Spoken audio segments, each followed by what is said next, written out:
following is a presentation of the Pro Wrestling Report. Informative, entertaining, and real since 1998.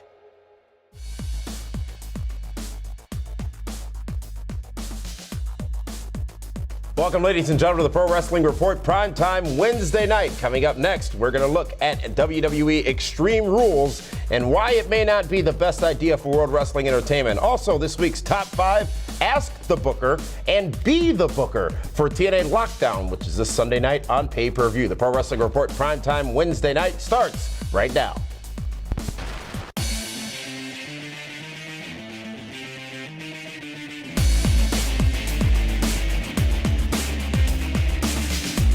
This is the Pro Wrestling Report Primetime TV, the longest-running pro wrestling news program in the world, with your hosts David Hero and Damian Nelson.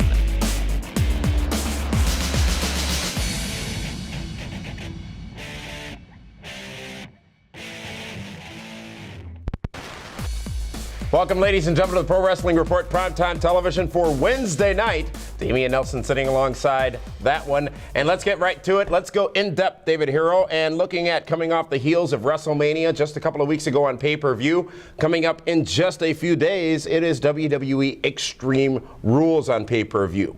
This pay-per-view, not so distant from WrestleMania. And the question that need to be asked is this the right strategy? Should WWE be doing this pay-per-view firstly? Secondly, should it be a pay-per-view that's so focused on rematches? Because obviously we're going to see the Big Show and Cody Rhodes go at it again. We've got the announced rematch of Sheamus and Daniel Bryan, which is going to be a 2 out of 3 falls matchup. We've got Punk and Jericho seemingly going back into another matchup. And then the headliner, of course, the big matchup, Brock Lesnar versus John Cena. Extreme Rules, too soon? Not at all. I mean, if you think about it, there wasn't a pay-per-view in March, so they got to get their 12 in a year. They do 2 in April, fresh off the heels of WrestleMania. Why not? It's almost 4 weeks away, or 4 weeks in between. It's like 17 days from now. Brock Lesnar, yeah, but from WrestleMania to... It's 28 days. It's 28 days. Times 4 is 7, and... It's 4 weeks. There's your 4 weeks, right? Mm-hmm. So if you have Brock Lesnar and John Cena, you got to have it now. As much as I would rather wait. Absolutely don't. They have to. They need to follow. They need to keep the momentum going. Sheamus and DVD isn't going to sell pay-per-view buys. Punk and Jericho, we just saw that match, a great match at WrestleMania. They need something different to add to it. This used to be called Backlash. They're calling it Extreme Rules because Backlash was boring. It was just rematches. But now with Extreme Rules, you got gimmicks, and you have shenanigans, and we're going to see all different kinds of matches. I can't wait to see what kind of match Big Show and Cody Rhodes are going to have at Extreme Rules. In Chicago, by the way. We'll get to the Brock Lesnar-John Cena matchup in a minute, but WWE has no obligation to anybody but themselves to do 12 pay-per-views, 13 pay-per-views a year. From my standpoint, the benefit and the great joy of WrestleMania was you had over a month between the February pay-per-view, Elimination Chamber, which was right here in Milwaukee, Wisconsin, and WrestleMania. They didn't have to rush in anything. They didn't have to build anything with an aggressive schedule. This is a rushed pay-per-view. They're hopping right back into the saddle. I feel that if they were to skip the April pay-per-view and give themselves more time to build these stories, even if it's rematches, whatever it might be, build these stories, that they would have a more sought-after pay-per-view. Now, specific to the point of Brock and John Cena, it is a complete error on their part to have this match so soon. This should be a match that is building to SummerSlam, Survivor Series, or even next year's WrestleMania. Because The Rock and John Cena, granted the matchup was on a larger scale, you had 1 year to build for that. Brock Lesnar, John Cena, you're giving it away 20 days or so after Brock Lesnar had come back. No, you're not giving anything away. Giving away. Because if they're smart, they're going to do the angle where John Cena is taken out. And they're going to injure him. Put him on the shelf. Let Brock Lesnar be the king of the jungle. Let us just put John Cena away, give him the time off, let him get refreshed, let Brock Lesnar rule Raw and maybe dabble in SmackDown. But that's an if. But it's what they should do. And that's what they're going to do. But you need people to buy this pay-per-view They're to going make to it buy it. worthwhile. They're going to buy it. With a 20-day build for John Cena, Absolutely. Brock Lesnar. They're going to have enough time to make it a big pay-per-view. They're going to, okay, fine, great. Let's say they do that. Let's say people do buy it. And let's say it doesn't happen that way. Let's say it's just a matchup. And we are somehow or another convinced that coming up in May, June, July, and August, going into SummerSlam, these two are going to continue to wrestle. You're diluting the value of that matchup. This is a marquee, big money match between Brock Lesnar and John Cena. How many times have we said it's right in front of you? It always isn't, though. What are they Not always calling is it. Brock Lesnar? The new face of the WWE. So how can he be the new face if John Cena is still sitting next to him? Take John Cena off TV. Why? Because he's not needed right now. They need to establish Brock Lesnar as the beast, as the UFC champion that has come back to rule sports entertainment. You're saying he's not needed for storyline purposes. Absolutely. He's needed for business purposes. Listen, remember when Earthquake, this is going quite John a ways Tenta? back. John Tenta What's your name? John. Took out Hulk Hogan on the Brother Love show. And Hulk Hogan was in the hospital, and all the fans, all the little Hulkamaniacs, and I'm sure yourself, were sending get well wishes to Hulk Hogan in the hospital. You don't think we do the same thing with John Cena? John Cena gonna be knocked out of TV for a while? Send your get well tweets to @John Cena on Twitter? It's gonna happen. It's a bigger, better business model. You need to believe. Fast. It's too fast. Well, too Look fast at when for Goldberg you. came in. It was Yes. too fast. They Yeah. hopped right into a matchup between him and I believe The Rock at Backlash coming off the heels of that WrestleMania, and it just fizzled. Okay, Goldberg meant who nothing. does Brock Lesnar go into a match with right now? He doesn't need to go into a match with He anybody. needs to do something in the ring. He needs to just dominate people over the course of the next few weeks or into But months. he's expected to dominate guys like The Miz, guys like Cody Rhodes. So then why not just do it? Guys like because they have to elevate Miz and Cody Rhodes and Jack Swaggers and other guys. They need to get them up. By having Brock Lesnar come in and just steamroll him does nothing good for anybody. So if he steamrolls Cena, how does it do good for anyone? When you book a show, you don't want to have the match where you know who's going to win right away. You know whoever they put in the ring with Brock Lesnar, Brock is going to beat. You don't have that with John Cena. Because John Cena is as much as it pains to say me, the Superman of Monday Night Raw. And now he's fighting his own personal doomsday, and I think doomsday is going to take care of this guy. You're so cynical. I'm not cynical. I just don't, as a fan, I feel this is happening too fast. I feel it's being hot-shotted. I feel that it is a great idea to have Brock Lesnar back, and it makes all the sense in the world, but I don't understand why we're so quickly going to this matchup. Chicago. Where Cena will get booed out of the building. Nobody will care. The emotion in that building will beat any other building they could possibly be in right now. Okay. That's why they're doing it. They're giving a big pay-per-view match to the city of Chicago. It's logistics. They don't care about that. Of course they do. No, they don't, because they care about the million people who are going to buy it on pay-per-view, or however many people are going to buy it on pay-per-view. The 12,000 people in any arena, in any city, in any part of this world never matter to WWE. It does. They never matter. It transcends That's how it's going to small-sighted. come across on TV. The crowd reaction, what they're going to do, is what determines. Look what happened to Sheamus last year in Chicago in front of 12,000 people. They cheered him as a heel. What happened? He becomes babyface, gets a huge monster push. Now he's the world champion. They did that just because it was in Chicago. Because of the crowd reaction. That's after the fact. You're saying that they're doing this for Chicago. Chicago is the temperature check. But you're saying they're doing this for Chicago. No, the because- Sheamus example is they reacted to what Chicago did. They're doing it in Chicago because they know that they'll get a great crowd reaction. We'll see. We'll agree to disagree on that, but Extreme Rules is coming up in just a few weeks on pay-per-view, and we'll see how Cody Rhodes takes back the Intercontinental Championship, because, oh yes, it's damn true, he will. Let's go into this week's top 5, looking at the 5 greatest things in professional wrestling, at least from the way I see it. Number 5 would be the return of the Motor City Machine Guns on Impact last week. Alex Shelley and Chris Sabin. Chris Sabin returning after almost a year being gone from TNA. It was a solid return. The energy, the excitement was there. The only problem was Taz and Mike today spent the first few minutes of the matchup talking about themselves.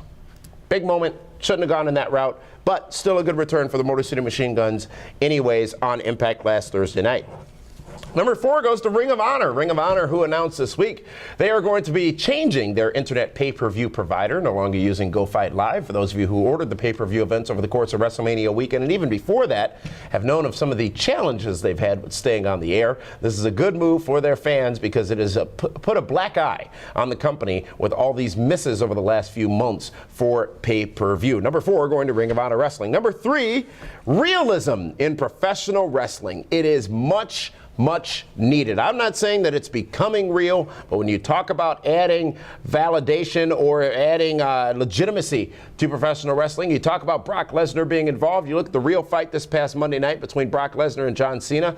I like it. The story between Punk and Jericho, I like it. That is what gets the emotional investment from the fans, and that's what will continue to make the business overall grow. Number 2 goes to Chris Jericho, because I think it's become more obvious as of late that Chris Jericho is doing wonders for the character of CM Punk. And he is creating another dimension, if you will, to CM Punk's character. And I don't think there's another star in the business who could do it other than Chris Jericho. And number 1, Brock Lesnar. Yes, indeed, here comes the pain, and he busted John Cena's lip wide open this past Monday night on Raw. It was fantastic. It was even tremendous. Brock Lesnar is a monster, a beast, a physical specimen, the likes of which with athletic abilities we've never really seen in professional wrestling. Brock Lesnar, number 1 on this week's Top 5.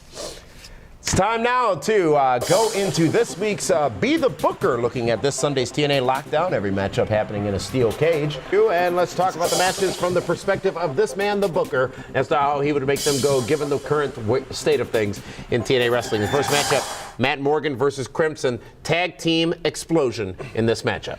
This is the match that both guys have been waiting for. Both big, jacked up monsters.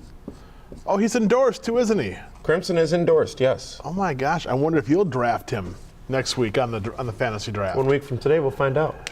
Let's just look at it like this. Matt Morgan is already established as the big beast on Impact.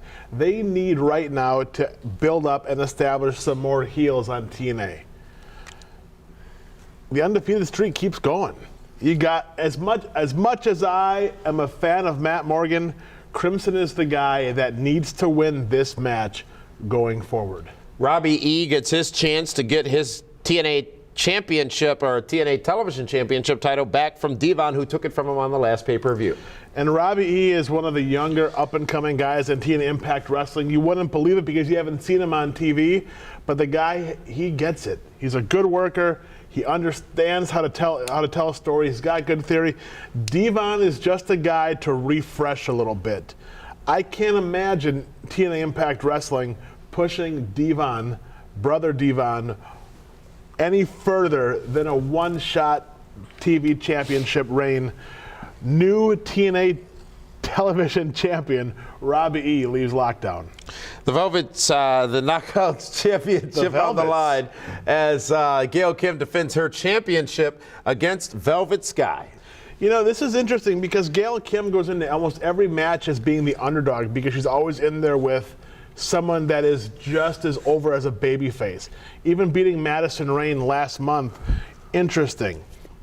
Coin flip because Velvet Sky and Gail Kim were that'll be later on. Well, yeah, that's later on, but I'm just saying, I don't know this. This one is hard to pick. I mean, do you give Velvet Sky something back because she's just been so over? I don't know. I can't. I guess you have so much invested in the Gail Kim. Let her keep rolling. Let her keep the title. Boy, look at this. It seems like the heels are starting to dominate Lockdown. I would venture to say things may change once you get to Lethal Lockdown. It is Team Garrett versus Team Bischoff. We won't spoil for you what happens tomorrow night on Impact, but a big addition to Team Garrett. But with what we know now, Garrett Bischoff leading Team Garrett, Eric Bischoff leading Team Bischoff. What do you think, David? You know what I think? I honestly think Team Bischoff is going to find a way to win. I think maybe somebody on Team Garrett is going to turn on that young man and cause Uncle Eric's team to pull off the big victory. A rematch from last month on pay-per-view from TNA Wrestling. It is Jeff Hardy versus Kurt Angle. This could very well be one of the best matches on the entire show. Both guys are machines. Jeff Hardy is rededicated to putting on great matches. Kurt Angle, what can you say about Kurt Angle that he hasn't already said about himself? He's the best wrestler in the world right now. You got to figure Jeff Hardy, big swanton off the top of the cage to put away Kurt Angle. Jeff Hardy's going to get a renewed push, maybe going towards that world championship pretty soon. Tag team championship on the line. Samoa Joe and Magnus defending against the recently returning Motor City Machine Guns. This too to be held within the confines of a steel cage. And I don't understand why it's going to be in a steel cage. Well, it's Lockdown. I get that, but what's the main history with these two teams? Right now, you got to just keep running with Joe and Magnus. They're the most over tag team in wrestling as far as I'm concerned. I think they're doing abso-freaking-lutely tremendous. They beat the two Twin Towers in Morgan and Crimson. Let these two guys run with it. You know what? Machine Guns are coming back. I disagree with how they're bringing them back in this Lockdown pay-per-view. That's when I go with Joe and Magnus. The main event, it is for the TNA World Heavyweight Championship. It is the champion Bobby Roode defending against the challenger James Storm. This, the main event at Lockdown, and it too, as all the other matches, will be held in a steel cage. This is a match that's going to be the fight. It's going to be the beer brawl. Two former best friends, now bitter enemies. Going to be a fight. I wasn't in your house back in 1995. It was. Nash and Shawn Michaels. Diesel and Shawn Michaels. Honestly, I'm looking forward to this match because both guys are going to go out there and give everything they have. It's in Nashville. It's in TNA's backyard. You know all these guys are going to work extremely hard. You know they're all going to try to... Well, just the fact that there'll be a live audience there. Well, but just they want to show the home office, the people that cut the checks, that, hey, we're busting our butts to give out the best product we possibly can. With all that being said, I just cannot see Bobby Roode dropping the TNA Impact World Wrestling Heavyweight Championship to James Storm. Bobby Roode retains. It pays to be rude. It pays to get a DWHS. Oh, there it is. And Bobby Roode retains the championship. TNA Lockdown this Sunday on pay-per-view. As this Booker man would have it, Crimson would defeat Matt Morgan. The television championship would return to Robbie E. Gail Kim would retain the Knockouts championship. Team Bischoff gets the win over Team Garrett. Jeff Hardy with a spectacular swanton wins over Kurt Angle. Joe and Magnus, Samoa Joe and Magnus, retain the tag team championships over the Motor City Machine Guns. And Bobby Roode also retains his championship in the DWHS moment of the day. Here's the challenge about this pay-per-view. You've booked nothing to happen on this show.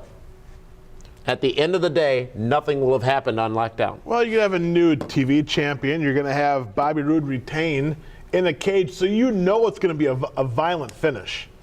There's not going to be no roll-up or schoolboy or hand on the ropes or handful of tights. He's going to have to knock him out. So this finish has got to be KTFO? fantastic.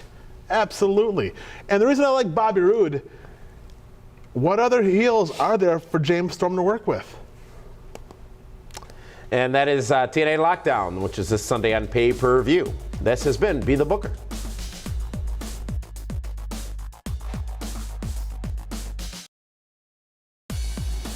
Welcome to the coin flip, the ceremonial coin flip for the 2012 PWR Draft. I'll be moderating the draft coming up next week. I'm Mike Wickett. Of course, with us today, the combatants for the 2012 PWR Draft will be the 2011 champion, Damian Nelson, and last year's runner-up, David Hero. My man, how are you? I'm well. Loser. Gentlemen, you are aware of what is at stake, bragging rights for an entire year. Oh, I've already got it. The draft will begin next week, and the rules are simple. It's a coin flip. One of you's going to call it, the other one's going to get it right or wrong. Let's do it. Where's the coin? I'm ready. Cal Hero, the coin, please. Don't want to delay my winning any further. Hey, Cal, how are you? We now have the ceremonial. You know I won, your dad lost. He's a loser. You know that, right? We now have the ceremonial coin. It's a dime. That's all you could afford? Heads. That's all Damien could come up Heads. with. Damien is called tails. Heads. Oh, I'm sorry. Heads. My apologies. My apologies. What did you call? Heads. He called heads, and it is, Yes! in fact, a head. Yes! Yes! Sadly, Yes! Yes! There's Yes! It's a double-headed Yes! coin.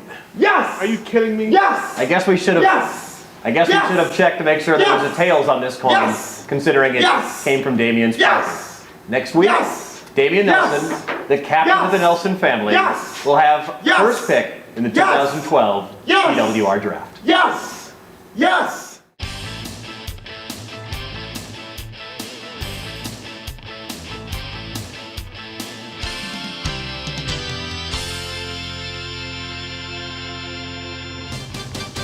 Let's go to this week's Ask the Booker. It's a viewer-submitted question where you can send it to us at atb@pwrshow.com. Again, that's atb@pwrshow.com. This week's question comes from Adam Morgan from Vidor, Texas.